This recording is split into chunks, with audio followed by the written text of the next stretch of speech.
Okay, this is going to be another ROH Classic review. This is going to be a review of A Fight at the Roxbury. Very underrated show. This was from Roxbury Crossing, Massachusetts, from June 8th, 2007. So this was the night before Bryan Danielson and Nigel McGuinness was taped for the Driven pay-per-view. So yeah, huge weekend for Ring of Honor. It definitely felt like at this time in 2007, the stuff with TNA was over with, and I always thought Ring of Honor was at its best when it was, them against the world. Like when the whole Robbie Feinstein stuff happened and Kerry Silken came in, and it was just, the core of Punk, Homicide, and Joe. And I think also in 2007 when you had, Steen and Generico jump, and, you just had this core of Danielson, Nigel, Morishima, and they were on pay-per-view. It just felt like, they had another magical run with their homegrown talent in 2007. So, yeah, this is a very underrated show. I think you could really make the argument that it was better than any TNA pay-per-view from 2007. I might disagree with that. Bound for Glory 2007 is a great show. But from a pure wrestling standpoint, I think you can make the argument that A Fight at the Roxbury, this should go down as one of the more underrated Ring of Honor shows. Our first match tonight, you have Brent Albright taking on BJ Whitmer. These guys, they always beat the crap out of each other. Just a brawl, a fight, lots of suplexes between them. It pretty much ends with BJ Whitmer attacking the referee and ends in a disqualification. BJ's just in a fit. They're trying to get more emotion out of BJ. Like right before intermission, he did an interview with Becky Bayless. And, I don't know. He just didn't seem that comfortable, didn't seem too into it. But, down the road, BJ and Brent would earn each other's respects, and they would both join the Hangman 3 with Adam Pearce. But we're still a ways before that happens. But, their tables match was a crazy spectacle. And they were kind of able to continue the mentality here with just, suplexes and brawling. So, probably the weakest thing on the show, but I thought it was still pretty solid stuff. All right, next up, you got the returning the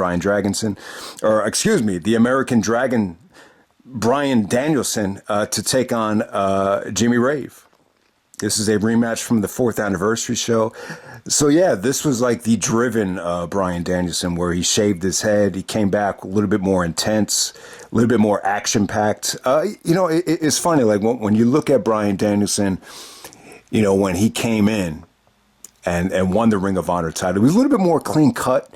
He had the little boy's haircut, or it was like combed and everything. It almost had like Zack Sabre Jr. vibes, the early Bryan Danielson title reign. And it was a little bit more methodical, like in late 2005, early 2006. But, when he came back, he was a little bit more, of a badass. And that's what I love about Danielson. It's like, yeah, he's a great person. He's a great family man. But, he knows when to turn up the intensity and when to turn up the juices. And that's what he did here against Jimmy Rave.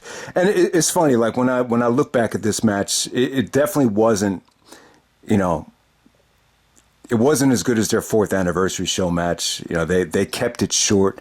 I really think they wanted to save Danielson for the pay-per-view.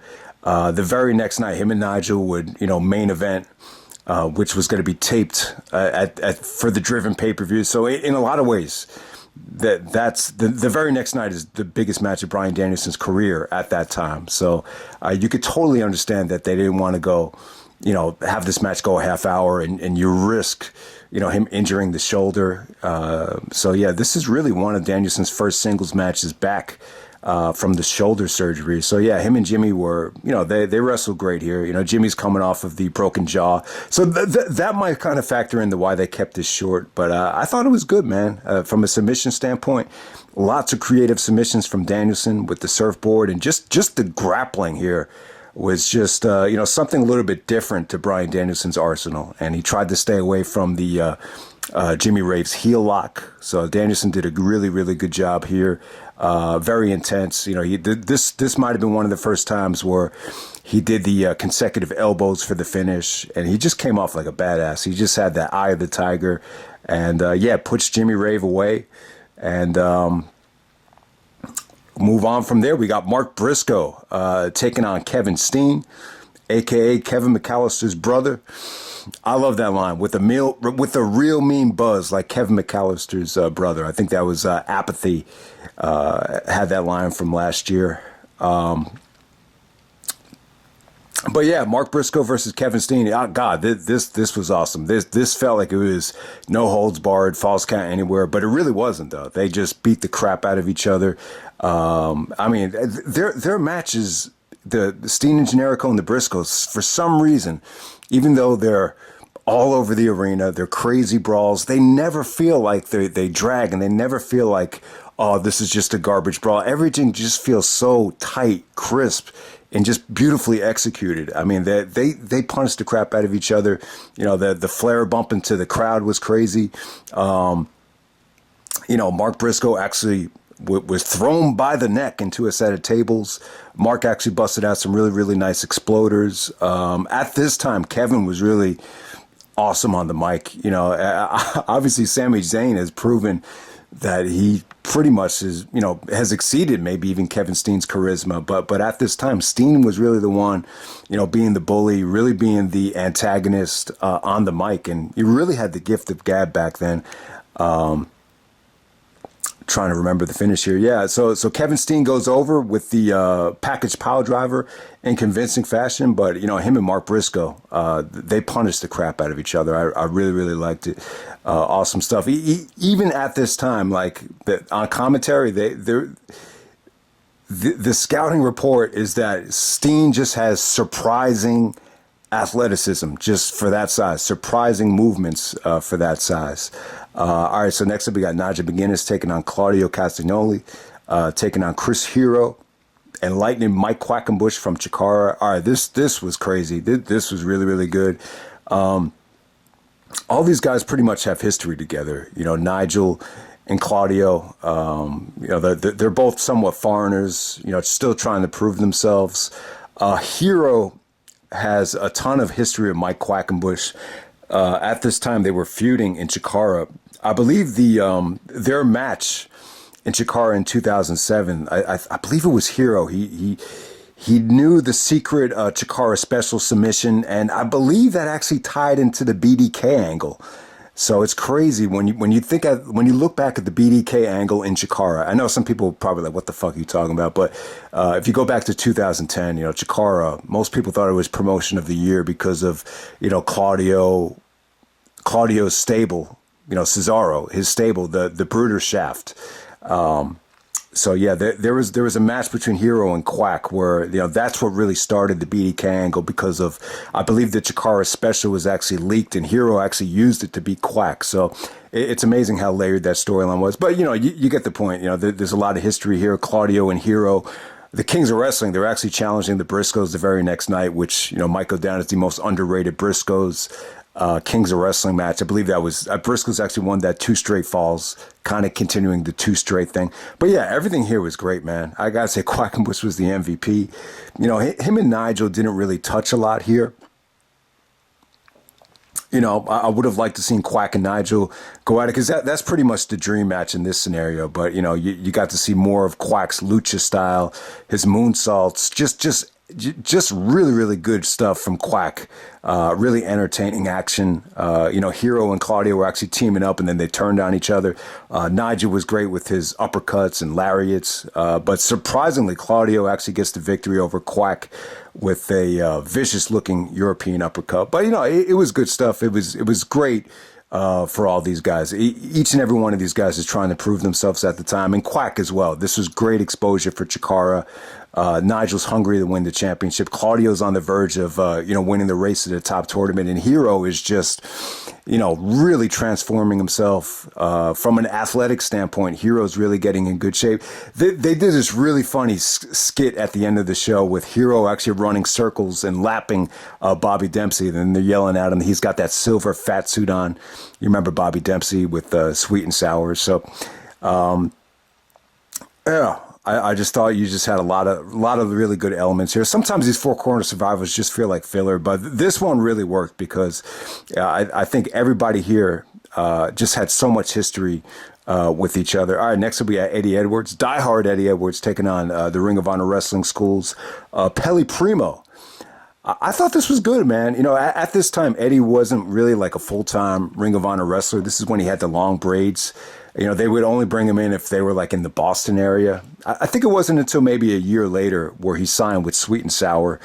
But yeah, Eddie was good here, man. I got to say, I like this match. You know, Pelle Primeau was really good at, you know, if you want to stick him in like a six-man fray or something like that, he was good. But yeah, Eddie was able to show just how good of a wrestler he was here, man.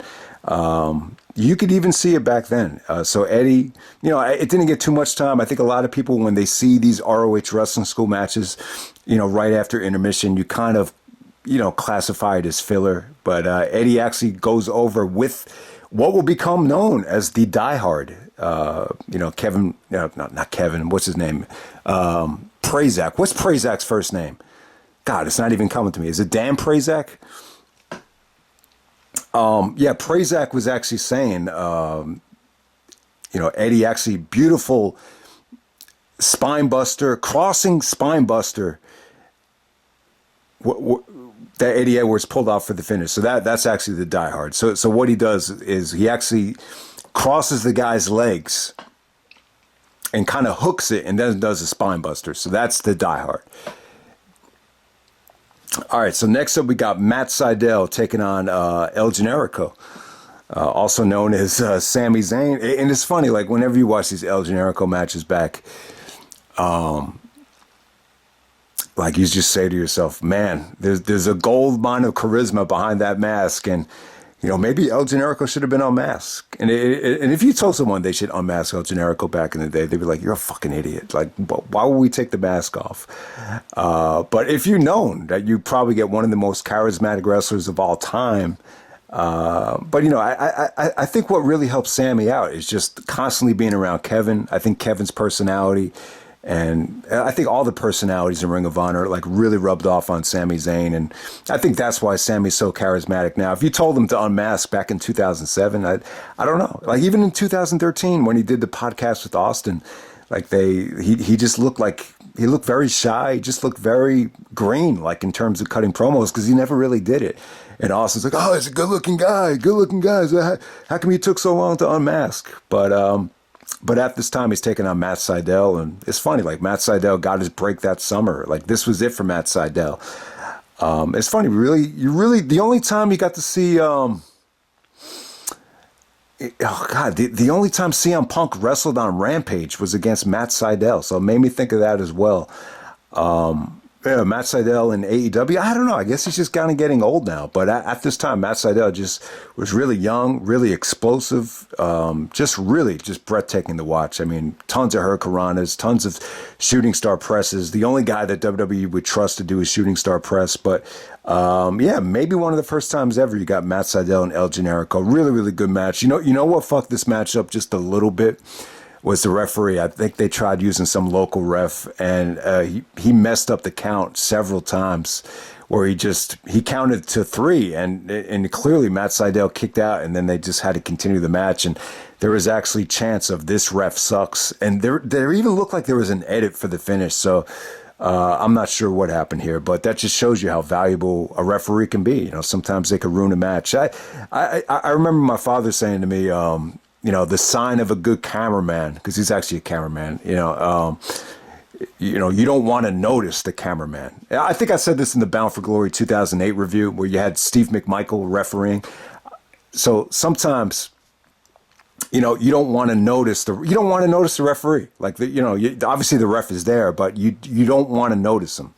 I think that's the point I'm trying to make there. But aside from that, I thought the work that they did was unbelievable. I thought this was good, man. I really did.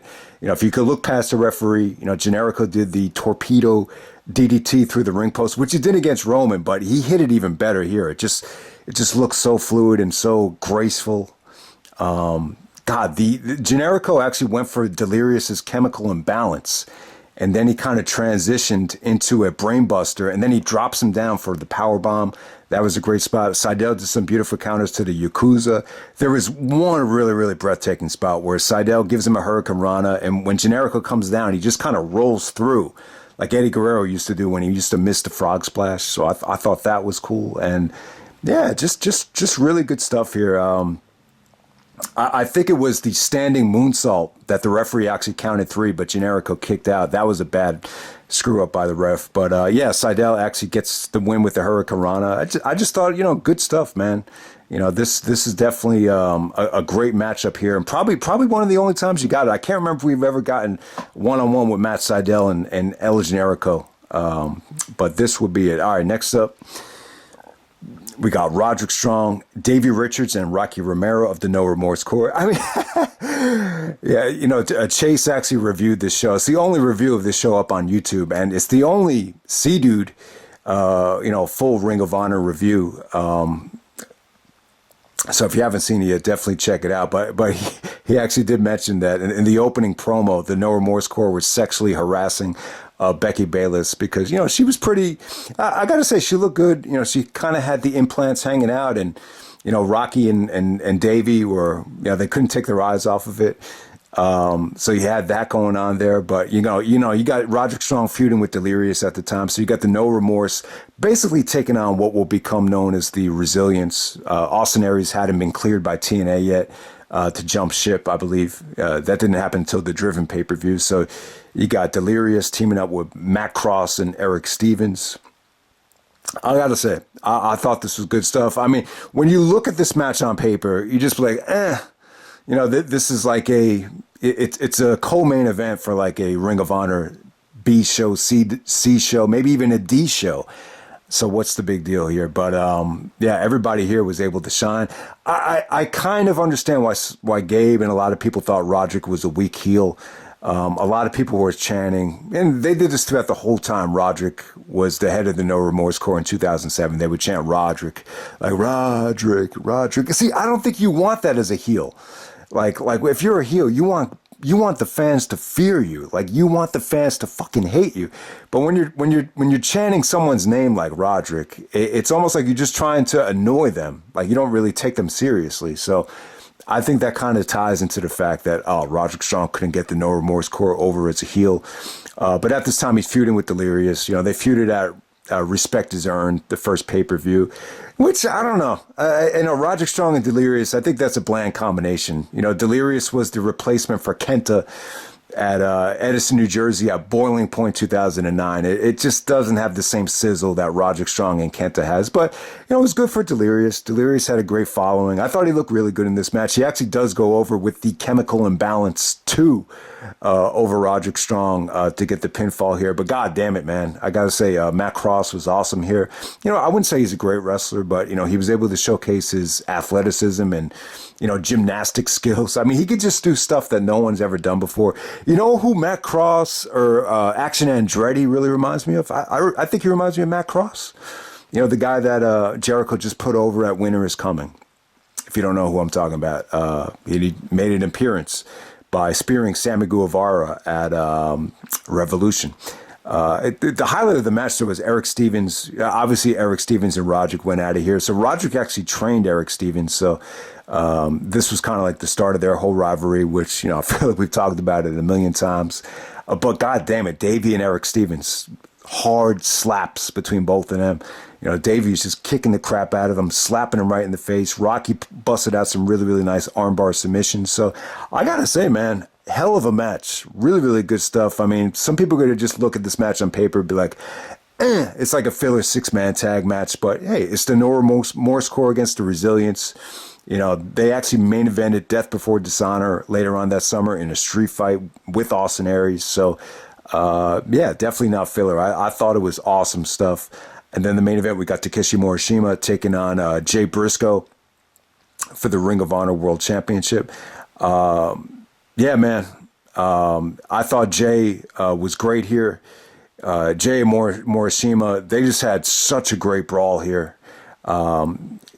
Jay's punches are, some of the best in the history of the business, I think, when you look back on it. But yeah, Morishima was a dominant champion here. You could definitely make the case that Morishima is, I don't want to say the best Ring of Honor champion ever, but he's definitely one of the most important, because they were on pay-per-view. They got on pay-per-view when Morishima was the champion, so he deserves a lot of credit. But once again, you had that Bryan Danielson spot with the detached retina the same thing kind of went on here, where Morishima just backs Jay Briscoe into the corner, and he just starts throwing blows right in his face, and it's just like, man, how's Jay going to survive it? But yeah, it was good stuff, man. Jay was able to get Morishima off of his feet. He couldn't get him up for a Jay driller, but he did hit him with the Death Valley driver, and he followed it up with a beautiful splash.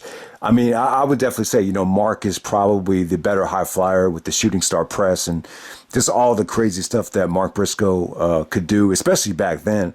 But Jay actually did a really nice splash on the Morishima. Morishima kicks out of it. Morishima eventually goes over with a backdrop driver. But yeah, no, Jay put up a fight. He took a lot of punishment. Morishima just clotheslined the hell out of him. And I feel like this is one of the better Jay Briscoe title matches. Some of them were kind of underwhelming. I think the one with Nigel, they really weren't trying to empty the tank out when Jay was the first challenger to Nigel at Chaos at the Cow Palace later on that year. But he took it to Morishima. I thought this is one of the better Jay Briscoe title matches. Before he won the title, and definitely one of the. I would definitely say one of the best. Morishima title defenses as well. Probably his most underrated title defense. So yeah, I think this is a really, really good show. Just really great wrestling from top to bottom. It's funny. I don't know if anyone's gonna say that it should be recognized as one of the best Ring of Honor shows ever. There's just so many matches here that are just borderline great. I would say Danielson and Rave was just 3.5. Mark Briscoe and Kevin Steen, just a solid 3.5 star match. The Four Corner Survival with Quack. I think you could argue that stole the show, but you could still argue that it's borderline 3 3/4, 4 stars. Matt Sydal and El Generico was a beautiful athletic exhibition. I think that's borderline 4 stars. I think the No Remorse Core 6-man tag it's just borderline approaching the 4-star level. I think Morishima Jay Briscoe match of the night. I think Chase had it at 4 1/4. I think that's a little bit too high. But I think it's probably the most definitive 4-star match on the show. So it's weird. Like if you were to be ultra generous, you could possibly give 4 matches on this show 4 stars. But it's tough. I would say it only has maybe 1 or 2 definitive, and some of the rest of the stuff on the undercard is just kind of borderline. So I would definitely say that one of the more underrated Ring of Honor shows ever. I mean, it's just it's a small market. Anytime you got one of the Briscoes challenging for the title here, at that time you pretty much knew, it was pretty much filler. But the ending was pretty good here. The aftermath with Kevin Steen coming out and attacking Jay Briscoe. Then you got a really good brawl between the Briscoes and Kevin Steen and El Generico. So lots of really good stuff in this show. So definitely don't sleep on it. That's a fight at the Roxbury. And once again, man, I actually had this picked out before Jay passed away. But yeah, now that he definitely passed away, I just want to say rest in peace, Jay Briscoe. And, I know sometimes, like, when you do these tribute videos, you always think about the Puffy thing. And maybe I'm a little bit too hard on Puffy for cashing in on, Biggie's death. But, I do feel like when someone passes away and you have a chance to honor them and, pay respect to some of the great work that they did, you always want to make sure that, they didn't die for nothing. And, you want to, try to just keep them alive by just paying respect to them. So I don't see any harm in doing it. So, yeah, I would definitely say the Jay Briscoe is, some of his main events were just criminally underrated, especially the one against Samoa Joe and this one with Morishima,